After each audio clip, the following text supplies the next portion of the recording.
godless, within bracket, Bidharmi, that is the Oriya title. I am not godless, not really. Anyone who knows me will accept this statement. Even Abhiram Babu has told me that all said and done, I possess a clean heart and I can love God. True, I can love him if he is like Abhiram Babu. But I know he is unlike him or anybody else. To put it straight, he does not exist. This is my conviction and I did not have to change it now. But I am not godless. I am prone to greater affection than hate. I can never kill a person in fact or in imagination. I love the silent shimmerings of nature and the little creatures of the earth, the tremulous pool of water in the courtyard, the kitten in the basket licking his body all over in lazy time, the tender ashwatha leaf emerging in fear and trembling from a crack in the wall, the fearless sparrow pecking at the mirror. I love all children. Do I not suffer so this moment from so much love? I have not met Abhiram Babu for a long time. Could it be that he doesn't want to see me? No, I do not think so. I have also not been able to make it, for I have no respite these days from office work. I shall go to his place next Sunday. I must, and I'll take my son along. The red rubber ball of my son has strayed to the rear end of the courtyard and is getting soaked in the rain. He is gazing at the ball. Seems as though he is soaking the thing. He is asking the thing to help him in his thoughts of the recent past. His thoughts are surely laced with my sorrows. I feel like telling him everything. He doesn't understand the divine stuff and can weep for me. I came to know Abhiram Babu about 1 year back when I moved to Calcutta. He works for the state government, but his office is close to mine, in the adjoining wing of a 3-storied building. We saw each other for the first time one day at the lunch hour on opposite sides of a greasy marble-top table in the canteen on the ground floor. That was my trial visit to the canteen in a bid to cut down on expenses. But I was on the point of beating a retreat, thanks to the smoke, dirt, and the sweating crowd, when I found an untouched plate of snacks placed before a gentleman engaged in deep meditation. The meditation over, he offered a portion of the food to his gods. He gave me an instant smile when he saw me and said, "Want to be seated, please?" It was more curiosity than a desire to make friends. I sat on the chair opposite and noted, here is one of those God men. I have a strong prejudice against these people. Yet I was taken in by his bland smiles, untouched, as it were, by pleasure, and the gentle, unhurried words. I thought it may well be nice to have lunch with him once in a while in the canteen. He will not be bad company for half an hour on a tiring day. He will at least not intrude on my leisure by talking big and wise like many of my colleagues. Eventually, I found that he was not merely given to religion, he was also a lover of God. He would even get excited by hearing Ramdhun over the canteen radio. He would lose track of the conversation and would sometimes be lost entirely to the outside world, sitting there like an animated block of stone. Getting back to his senses, he would give the standard smile and offer apologies for being impolite. He may not be good looking, but there is nothing apparently wrong in his features. A small frame, fair complexion, and a balding forehead would about sum up the general impression. He also comes to office neatly clad in a sober suit or trousers and bootstrap like other officers. His gestures, manner of speech, and modes of laughter do not reveal any oddity either. On the whole, I found nothing in him that is apt to tickle you in your idle moments, except this certain weakness of an emotion that refuses to stay under cover is love of God. He hardly talks about himself, but I wanted to take advantage of his good nature and get to the roots of his extraordinary goodness, extraordinary godliness. Most people in this world are on the side of God, but I have rarely come across such specimens of love for that invisible and unknown person. Those in whom I have noticed the aberration are the proclaimed saints and sadhus, or the illiterate non-beings of the countryside. They belong to alien worlds, not inhabited by sane, intelligent men like me and Abhiram Babu. So once I pounced on him. We were then standing somewhere in the Chaurangi Maidan on a July afternoon. The problem calling for urgent attention was to find a tram bound homeward which would allow us a reasonable foothold. Abhiram Babu was looking anxiously at the dark clouds. "What is the image of your God?" I asked him. The suddenness took him unawares, and he stared at me. I reframed the question for his benefit. "I mean, what is the image in which you happen to see him? Father, mother, friend, child, wife, mistress, or any other?" He ignored the sarcasm and answered as though giving a piece of information in his usual level tone. "I do not see God, I feel him." A tram not overly crowded at the footboard stopped near us at this moment, and we rushed to get inside, among others.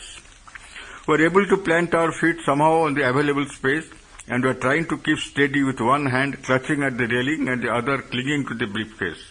Abhiram Babu found it possible to conclude his statement in this situation. "You know what I meant by feeling him?" I gathered myself completely. "It seems I do not have any wants, not anymore." The conductor gave jostling among passengers to ask for the fare. I managed to bring out the coins with painful contortions and handed over the fare for both of us, whereas I noticed my companion holding his ground in an immobile posture, unmindful of the conductor. And then he laughed for no reason and said, "I remember a funny incident. Once I had closed my eyes at prayers. When I opened them, I found that my daughter Indu, sitting by my side, had also kept her eyes closed.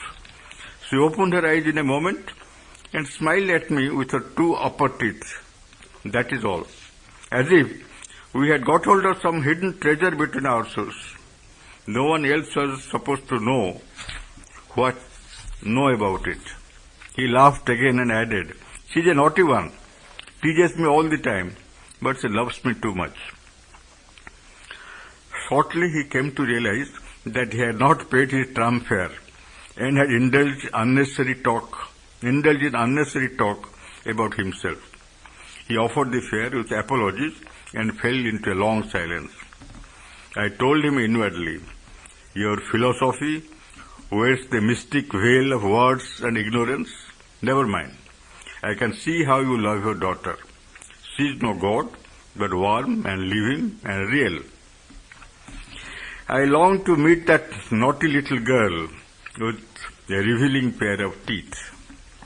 Her name was Chandrika, about 10 years of age. The two upper teeth, refusing to hide, were indeed cute. The nose was tilted upwards with a hint of a button, and the nostrils were definite. The thick hair was well and truly groomed in oil and turned back severely, as with village girls, to form a broad pigtail decked in red ribbon and marigold. She and my son came to be friends at first sight, so much so that my son could dare to snatch the flower in her pigtail after a few minutes, and Hindu ran after him in a fascinating mix of laughter and tears. Abhiram Babu had visited us with his family, and we are enjoying both. We are both enjoying this scene. "Why do you call her Hindu?" I asked him. "Her name is Chandrika, isn't it?" He must have been asked this question by many, for he appeared to settle himself nicely for the luxury of telling a twice-told yet vastly interesting tale. You know what happened? She had a round face and a plump cheeks from the very beginning. So her mother and I decided that she must have something to do with the moon. She chose the name Chandrika and I preferred Indumati. The story was briefly stated, but it sought to give it the dimensions of an instructive episode, what with its enthusiasm and zest for detail. Very soon we came down to talk about other things. Abhiram Babu was back to his normal self, a peace-loving man of few words who finds everything basically good in the world. There is nothing particularly wrong with the policy of the government. However, the people have a reasonable cause for grievance. It's all a question of methods and procedure and will be sorted out in the near future. So-and-so is not really a bad person. One has to take into account the circumstances, etc. Muted comments, mild disclaimers, and an invocation to peace. Dash it! Does not this man feel intensely about anything? Doesn't he suffer? Should he not be made to suffer like you and me so that he can understand the facts of life? The moment passed and I felt ashamed. He's a real God man, I told myself, hence genuinely foolish. Meanwhile, the children were carrying on with their endless games. Sometimes my son joined Indu in building a doll's house of stone and sand, forgetting that it was a girlish affair. And sometimes they were soon kicking and tossing the ball around like nobody's business.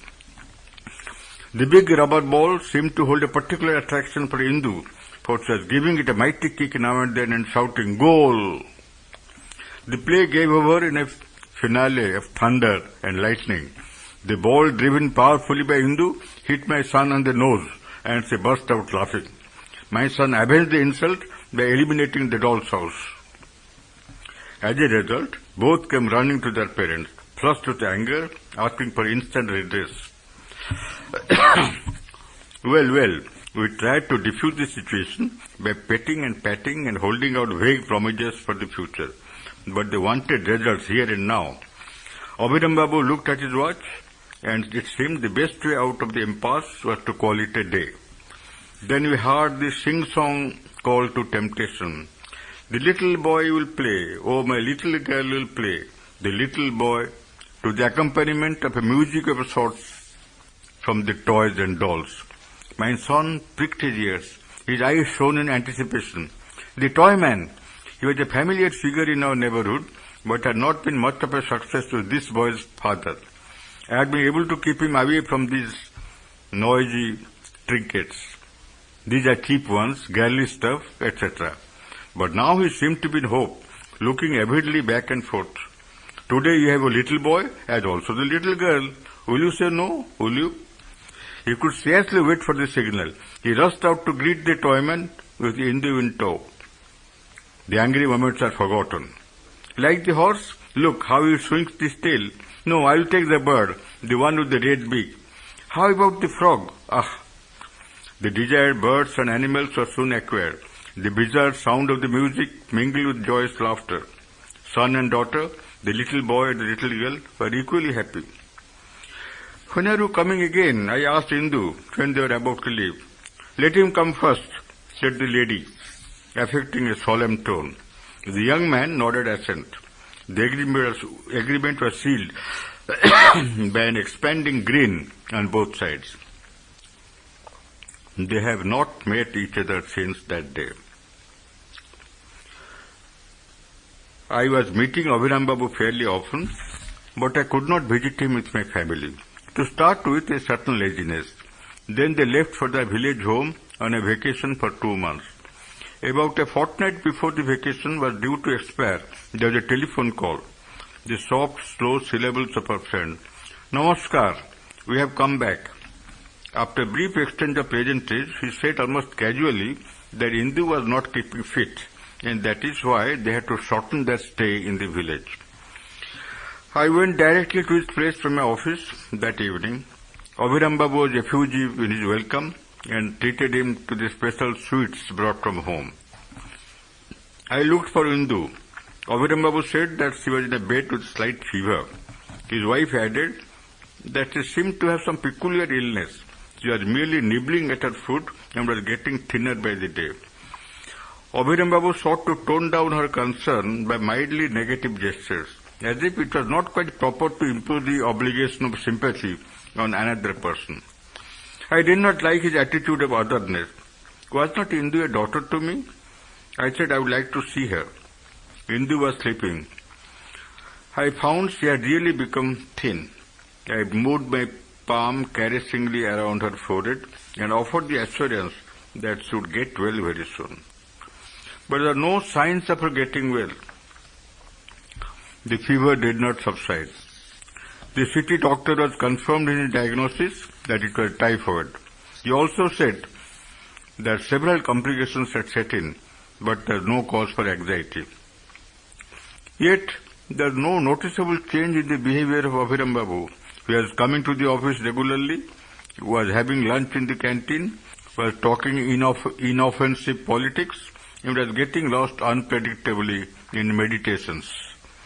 Once I even saw him offer his naive smile to the sick child when her mother tried to conceal her tears. The moon-faced Hindu, her cheeks were still fairly round even as the body had sunk to a bare skeleton, answered him in the same token. As if they are playing the old game of communing each other after prayers. We know this score, you and me. Mother would not know, poor things.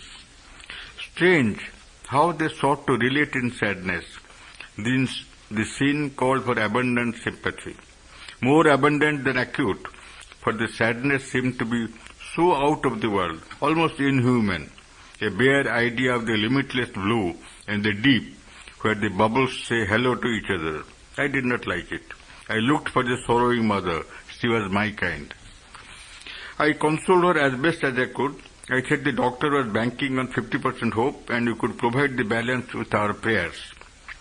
I hastened to add that I was not referring to God. By prayers I meant the outpouring of emotions, the fear and fervent wish and all for the one we love. Does it not amount to something? Suddenly, my son changed the scenario. He caught fever. 2 days later, his body was full of sores. The doctor pronounced, without a moment's hesitation, that it was smallpox, raging like wildfire in the city.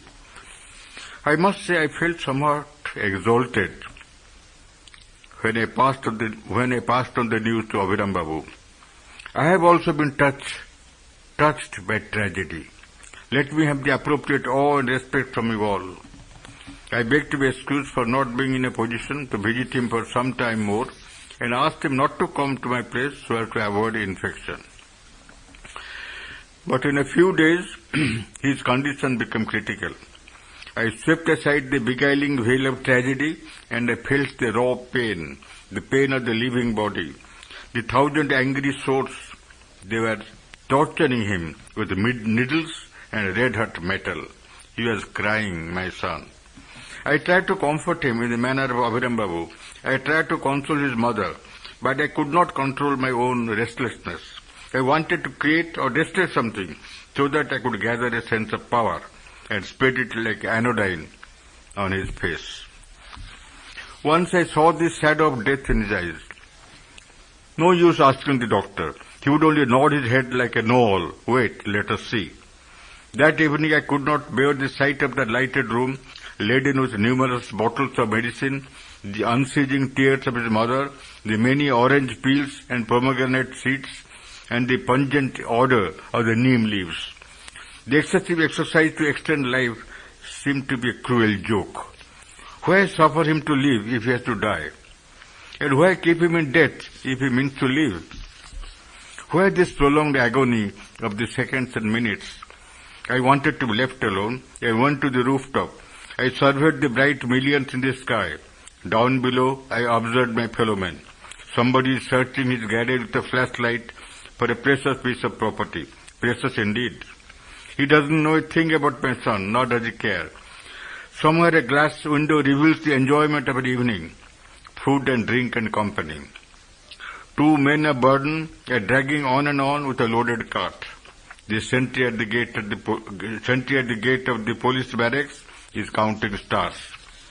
Prayers. Does it have to come to prayers at last? And I, one of those intellectual weaklings who demolish God by the logic of words and yet run to Him for help at the sight of a ghost? I did not yield to temptation. I did not pray. I remembered Abhiram Babu. Indu and Abhiram Babu. He does not suffer like me, for he is safe in the cocoon of a lie. And then it came upon me that one of them will die. One of them will die so that the other may live. How do you smother a wish that overtakes you? How do you deny the passage of a shooting star? It is inconceivable that I bore him any malice, or that I did not love Indu like my own daughter. Yet I wished and believed that my son will recover, Indu will die. It will not hurt Abhiram Babu, for he is a man of God. That is how it should be. The men behind the glass window laughed a little too loudly, and all those men in view in houses and streets seemed to move at a faster pace and together. Even the racing cars and the sentry standing at his post appeared to be bound together in purpose and movement, like performers in a grand opera. Only I was not there. I was the outsider, godless. I went down the steps in a scare. I sat beside my son on the sick bed. His mother looked at me with tired eyes and asked, "Where have you been?" "There's a telephone call just now. Abhiram Babu." "What did he say?" My fear and anxiety did not reach her. She intoned listlessly. He inquired about our son and said that Indu has again taken a turn for the worse. There is hardly anything more to say. I could not go to see Indu on her last day. My wife was there. She told me that nobody knows if Abhiram Babu wept for his daughter, for he shut himself inside a room for hours and was looking normal, with no trace of tears on his face when he came out. That is what I had imagined. I have no cause for remorse. But do they mean to say that my sorrow is a mere luxury of the aftermath? The pretense of not being able to heave the sigh of relief? That man will pass by in my lane any time now, or he may not. But I hear him toll the bell constantly, unreasonably, in my working hours. The little boy will play. Oh, my little girl will play. I shall not buy anything from him ever.